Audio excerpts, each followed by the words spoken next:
What, Brad? What does that mean? He's shaking his head. What does that mean? You have to know. I don't have to know. Okay. That's what I was going to ask. That's exactly what I was going to ask. I remember when I interviewed Steven Spielberg about Minority Report, he said he did all this research and he consulted all these futurists and then he threw it away. Yeah. Because it was really about something, it wasn't about the effects. And I wanted to, can research almost get in the way of a performance like this for you? Well, I mean, fortunately, it's not my responsibility. I mean, my man here, our DP, Hoyte van Hoytema, production designer, but we would talk about like what James was going after. He always talked about the banality of travel, that we have this idea it's going to be super sleek and sexy and streamlined, but really, I mean, you look from Stagecoach to Flying Today and the economics that will define what it's going to be in the future, it's probably going to be a little uncomfortable. And you're going to have to be waiting to get your baggage and so on and so forth. And the thing that I had really liked is that they had talked about, the design would be based on function, purely function. And certainly when you get to see images of the space station today, that's it. Right. I was fascinated that it seemed like you avoided using green screen and CG, To his detriment. Tell To me his more. detriment. Well, because, you have Brad Pitt hanging 30 feet in the air from wires, and it's a little bit crazy. By the way, he was a true. He's not here. We're just talking about him. No, you were a huge trooper. Actually, he never complained.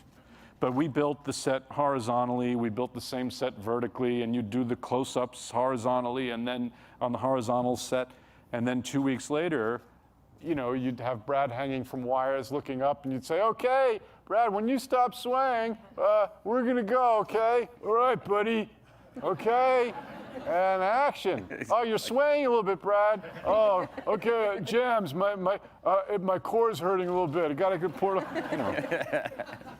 So, you get 3, 4 takes and 5 shots a day or whatever. And if we had green screen, maybe I wouldn't have had to put this poor fellow 50 feet in the air. Yes, But would you have done it if it had, it seems like that's something you enjoy doing. Yeah. Nobody enjoys it. Really? Did you enjoy that? I didn't think anybody enjoyed that. Well, you gotta suffer a little bit. But this was also by design, and this is what I signed on to. I thought was really brilliant on again, James and Hoytema's vision of the thing, and that is, they tried to rely on, okay, we're going to need CG. We're going out to Neptune, for Christ's sake. We're going to have to rely on some CG, but these guys tried to work in as much analog effects, meaning things that they could capture in the lens, real, like flares or things that we're accustomed to in nature and in life. And so when you look at something CG, you can kind of feel there's a patina of it's been colored. And by bringing in natural optical effects, it's more believable to us, the audience, subliminally. Someone say that word for me. You did it. And I thought this was really smart. It's something that we would have a more visceral experience as an audience and not really be aware of it. I thought that was really pretty brilliant. There is one other practical reason why we did it. It's cheaper.